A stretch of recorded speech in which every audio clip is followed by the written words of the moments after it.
नमस्कार साथियों, V4 education में आप सबका स्वागत है। जैसा कि हमारा प्रकरण CI और SI का चल रहा है, उसी कड़ी में आज का हमारा वीडियो CI पर आधारित होगा। CI मतलब चक्रवृद्धि ब्याज, चक्रवृद्धि ब्याज अर्थात चक्रवृद्धि ब्याज यानी कंपाउंड इंटरेस्ट पर आधारित रहेगा।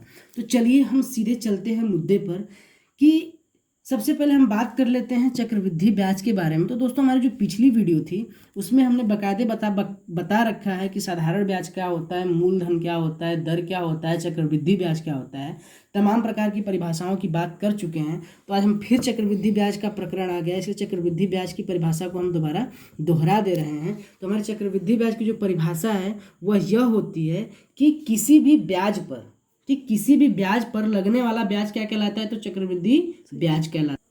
क्या कहलाता है दोस्तों? चक्रवृद्धि ब्याज कहलाता है। जैसा कि मैंने मान लिया कि 100 रुपया, मान लीजिए यहाँ पे मैं एक सवाल लिख दे रहा हूँ, मान लीजिए कि 100 रुपया हमने 10% वार्षिक ब्याज की दर से, वार्षिक ब्याज की दर से 2 वर्ष के लिए उधार लिया है। क्या किया है? उधार लिया है। तो उस पर क्या होगा दोस्तों कि चक्रवृद्धि ब्याज की गणना कीजिए, चक्रवृद्धि ब्याज की गणना कीजिए। तो दोस्तों, मैंने बताया है अभी कि जो ब्याज पर ब्याज लगता है, उसे क्या कहते हैं? चक्रवृद्धि ब्याज कहते हैं। अर्थात और एक चीज़ और जान लीजिए कि एक वर्ष का साधारण ब्याज और चक्रवृद्धि ब्याज, साधारण ब्याज और चक्रवृद्धि ब्याज क्या होते हैं दोस्तों? आपस में बराबर होते हैं। क्या होते हैं? बराबर होते हैं। हमने पिछली वीडियो में इस पर विशेष रूप से चर्चा किया था। एक वर्ष का साधारण ब्याज और चक्रवृद्धि ब्याज बराबर होते हैं और उसको सिद्ध भी किया था। तो उसी कड़ी में आज हम बात कर लेते हैं कि जो यहाँ पे हमारा 2 वर्ष है, हम इसको अलग अलग बांट लेते हैं। एक एक वर्ष में क्या कर लेते हैं दोस्तों? बांट लेते हैं। तो जैसे मान लेते हैं कि एक एक वर्ष में बांटते हैं तो क्या होता है? 100 रुपया। पहले वर्ष में 10% की दर से हमको कितना देना होगा? तो 10 रुपया देना होगा। लेकिन फिर 10 रुपया देने के बाद ब्याज पर ब्याज लग रहा है, चक्रवृद्धि ब्याज।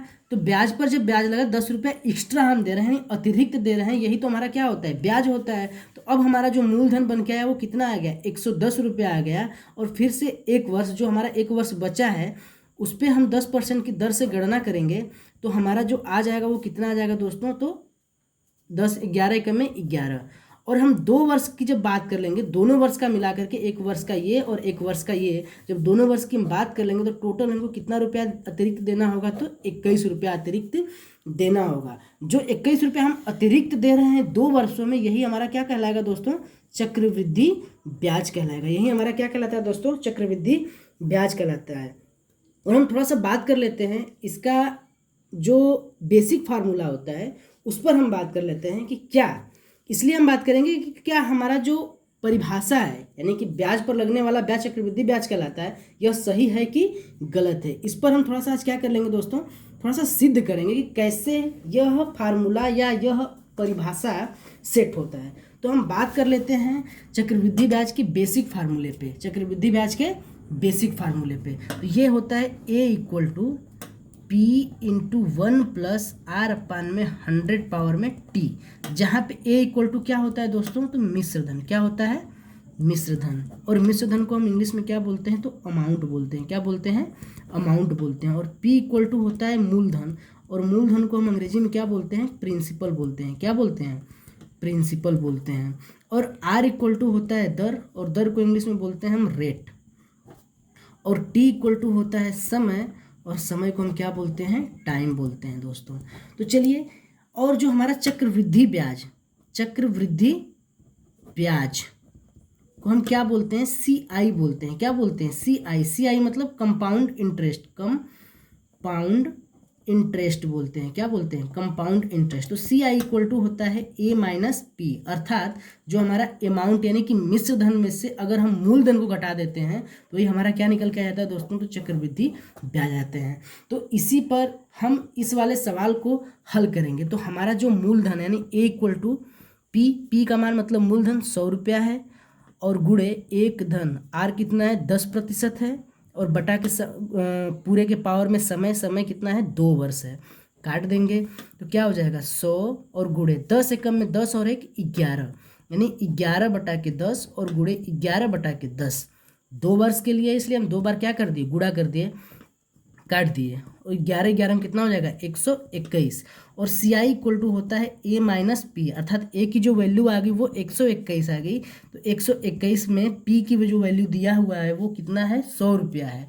जो 100 रुपया में से हम 121 रुपया में 100 रुपया घटा के देंगे कितना आ जाएगा 21 रुपया आ जाएगा, अर्थात हम बेसिक फार्मूला से भी 21 रुपया अतिरिक्त पा गए, और जो हमारी परिभाषा ब्याज पर ब्याज लग रहा है उस पर भी हम 121 रुपया पा गए। इस तरह से हम यह कह सकते हैं दोस्तों कि जो हमारा चक्रवृद्धि ब्याज होता है वो ब्याज पर लगने वाला ब्याज ही होता है। क्या होता है? ब्याज पर लगने वाला ब्याज ही होता है।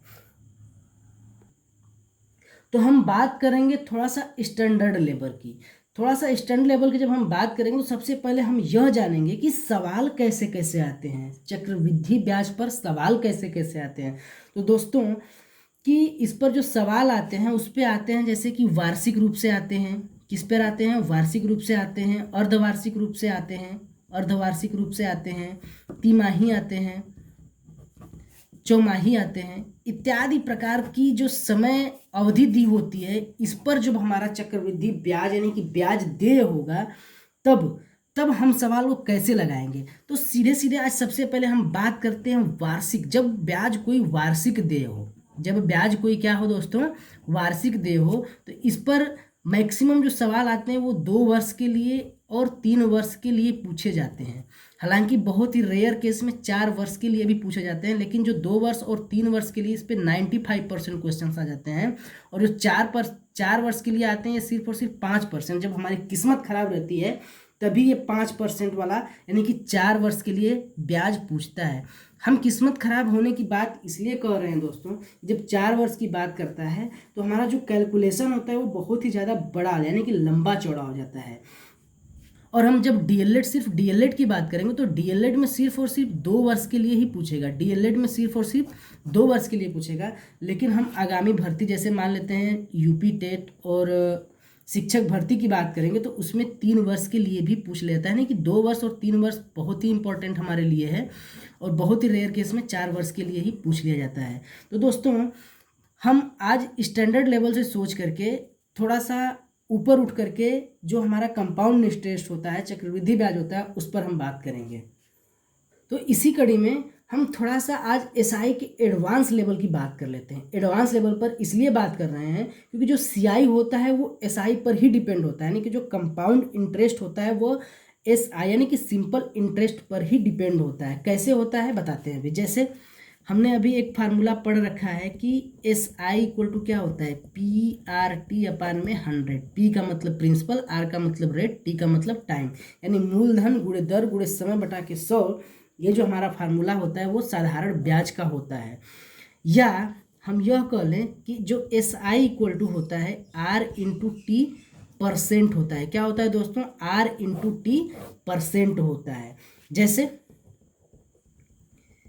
एक सवाल में दे रखा है कि R इक्वल टू 10% और T इक्वल टू 3 वर्ष। R इक्वल टू 10% और T इक्वल टू 3 वर्ष, यानी तो SI इक्वल टू कितना हो जाएगा R इंटू टी, यानी कि 10 गुणे 3 बराबर 30%। कितना हो जाएगा दोस्तों? 30%। यानी आप जितना भी राशि कर्ज लिए हैं उसका 30% आपको ब्याज देने होंगे, उसका 30% आपको ब्याज देने होंगे। जैसे एक क्वेश्चन यहाँ पे लिख देते हैं। मान लीजिए कि 1000 रुपया हमने क्या किया है उधार लिया है, और जो उसका दर है वो 10% है। वो क्या है? 10% है, और समय कितना है? 3 वर्ष है। यानी कि 1000 रुपया को हमने 10% की दर से 3 वर्ष के लिए क्या किया है? उधार लिया है। तो इसका साधारण ब्याज कितना हो जाएगा? तो कितना हो जाएगा दोस्तों? एस आई इक्वल टू 10 गुणे 3%, यानी कि 30%। अर्थात 1000 का 30% हमको क्या करना होगा? साधारण ब्याज देना होगा। तो 30 में जब 10 का गुणा करेंगे तो कितना आ जाएगा? 300। अर्थात हम 1000 का जब 30% निकालेंगे तो 300 रुपया हमको ब्याज के रूप में देना होगा, अर्थात पे करना होगा। या हम इसको पीआरटी वाले फार्मूले से भी लगा सकते हैं।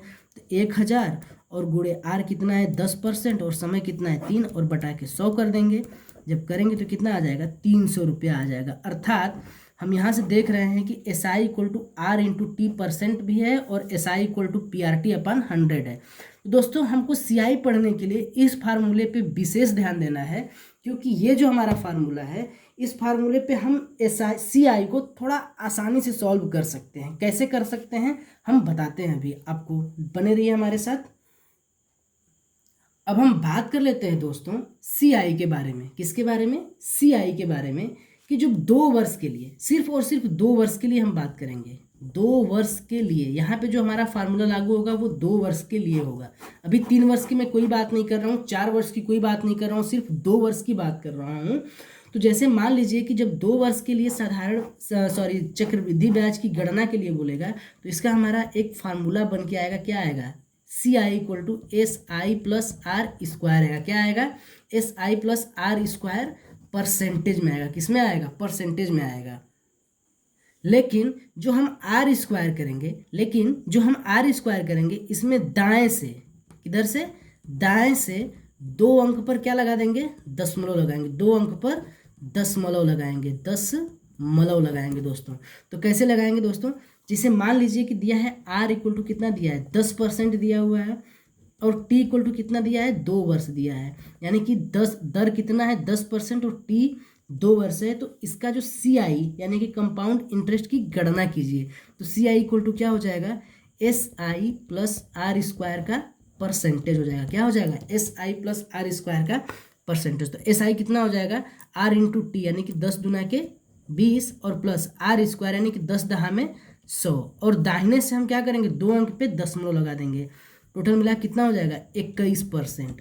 अर्थात मतलब यह है कि आपने जितने भी रुपए उधार लिए हैं उसका चक्रवृद्धि ब्याज आपको 21% देना होगा। कितना देना होगा दोस्तों?